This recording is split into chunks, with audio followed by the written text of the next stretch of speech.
You just don't even care. You don't even care. You're like, no, Daddy, you can't be a YouTuber right now. You gotta pet, scratch my butt, play with my toy.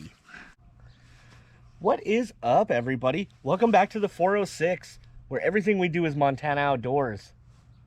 I want to start out by saying that tips and tricks aren't normally what I like to do. I mean, I guess like I kind of do it with Sam when we go fishing because she'll ask questions and whatnot.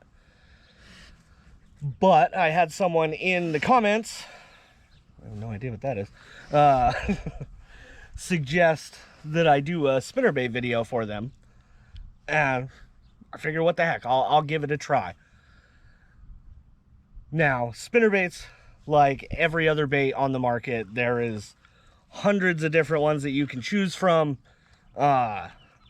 Sizes, colors, trailers, no trailers, trailer hooks. So many different things you can do with them. Super versatile bait. Now, where I'm from, we're more kind of considered a trout state as opposed to a bass state. And so when I say spinners or spinner bait, people usually envision an inline spinner. But when I say a spinner bait, I mean this guy. And I didn't start running spinner baits until I started using a bait caster. So my preference line is never on the smaller side. I do have a smaller one that I'll occasionally throw for smallmouth and whatnot, but generally I like to stick right around a ½ ounce. Just better casting, they run better. And when I say that there are so many different styles, I mean it. I have just a few here to show off a little bit. So this one is a big Colorado blade, ½ ounce Booyah Moonwalker, I think, something like that. Gives a real heavy thump. It's good for dirty water or fishing at night.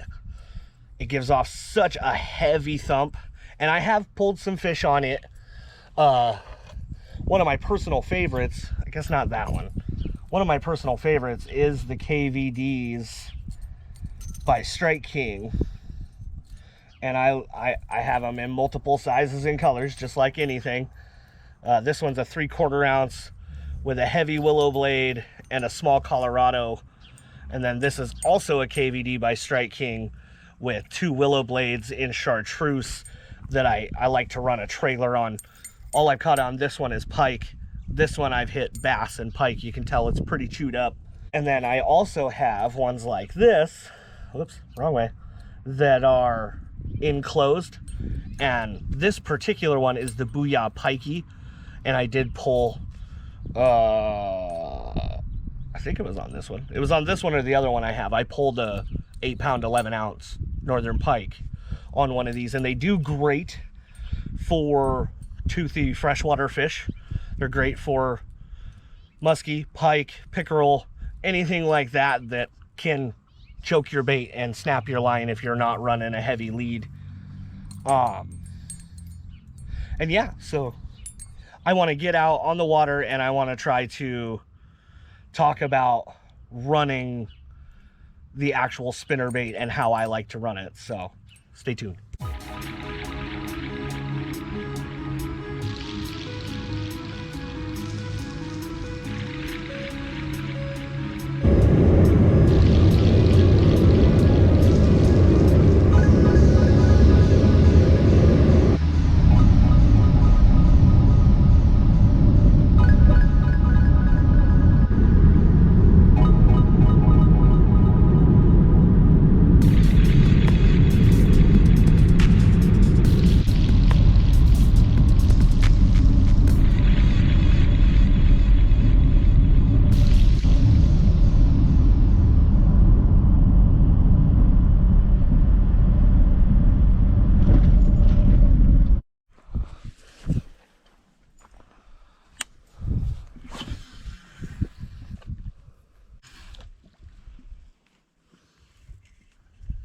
All right, so spinnerbaits. Spinnerbaits are a great bait for drawing out bites and covering water. And there's so many different ways that you can run them really effectively. Like what I'm doing right now is I'm just tossing it out and I'm letting it drop. And then I'm trying to keep control of how fast I reel to try to keep this thing kind of fluttering towards the bottom.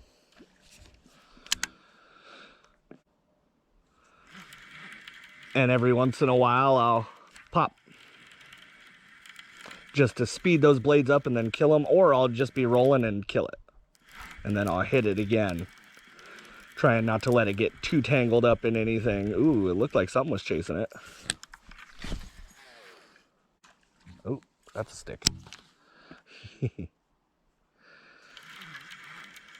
And being as it's really cold, ice just let loose here, everything's gonna be, especially for bass, gonna be pretty lethargic overall. Now there are pike in here as well.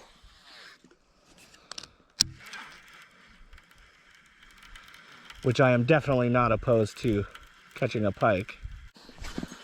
The same way you can throw pops in it, you can just be rolling steady and kill it, and then grab it up again and keep rolling.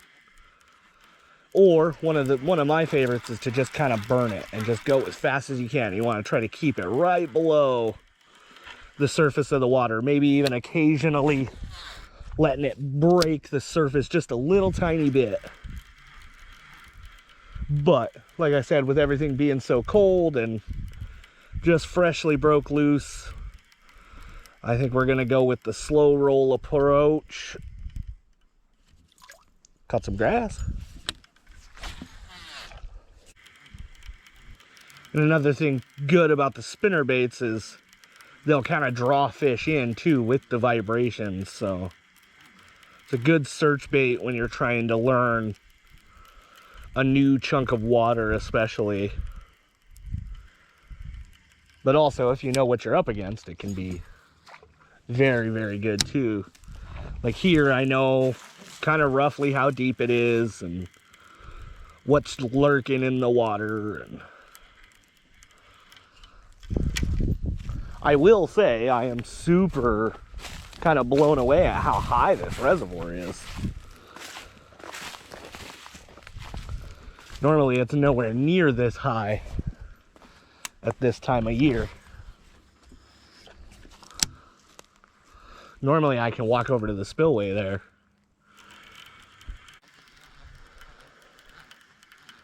And I don't like to let it drop all the way to the bottom, but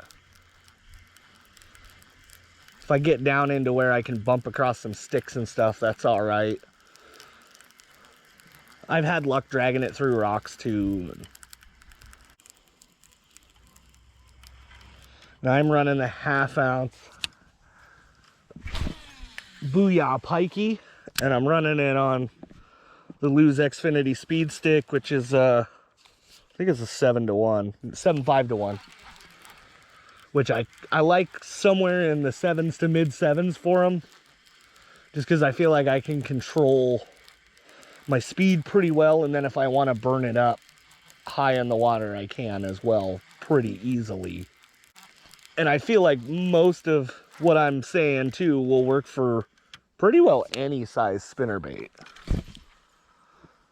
Whether you're running a small one or a big one, a Colorado blade or willow blades, like, I feel like it can do you good either way. And I know some people really, really like to run their spinnerbaits with trailers. Some people don't. I go kind of both ways on that. Like, if I feel like no trailer is not getting bites, I'll pop a trailer on there. And vice versa too. Like, I've had several fish that, if not for the trailer hook, I wouldn't have got them. So trailer hooks are a good option too. And like I said, sometimes I'll roll it steady, and then other times I'll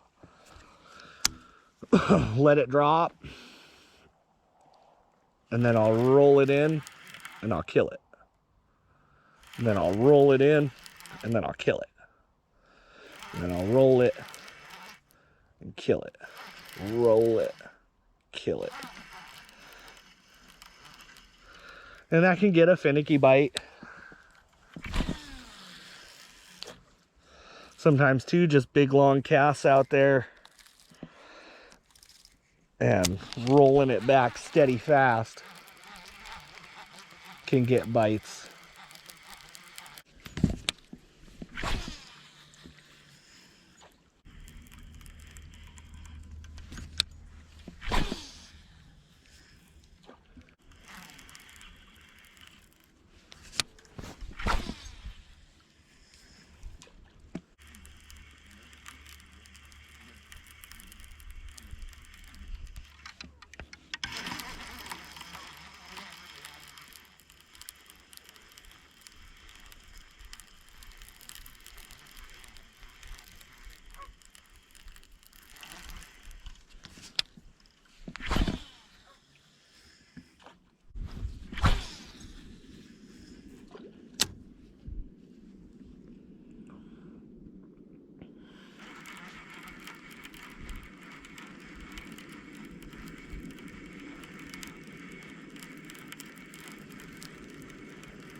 That's a fish one. That's a good one too.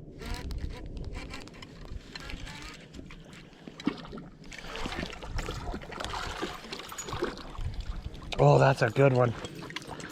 Slow rolling that spinnerbait, man.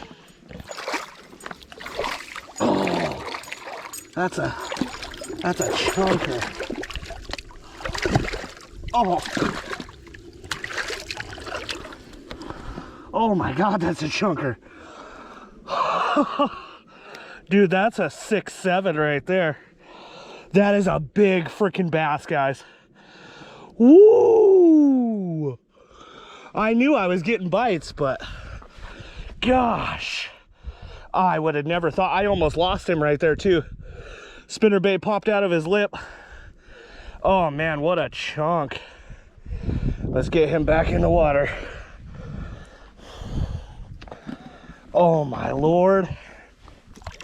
Look at the mouth on that thing.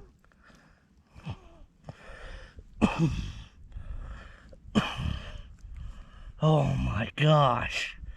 What? Yeah, go ahead. Oh. Lord Almighty, that was a big one. Woo! And I was just doing exactly like I said. And that'll work with any spinnerbait. You just throw it out there.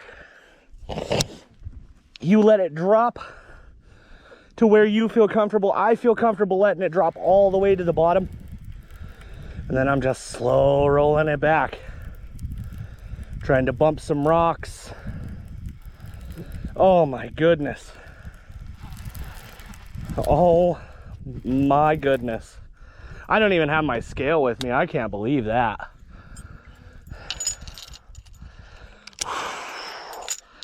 Yeah.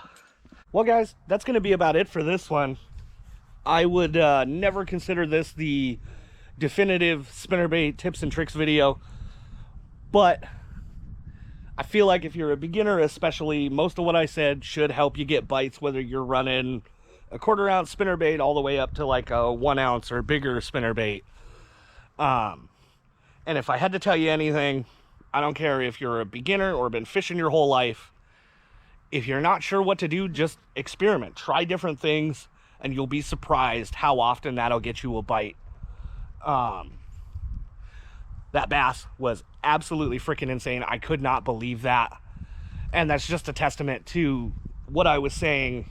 When it's cold, slow roll it. When it's warmer, run it higher in the water column. And just try to figure out where they're at in between. And the spinnerbait can be really, really good for that. If y'all enjoy, please don't forget to like and subscribe. And we will catch you guys on the next one. Keep casting.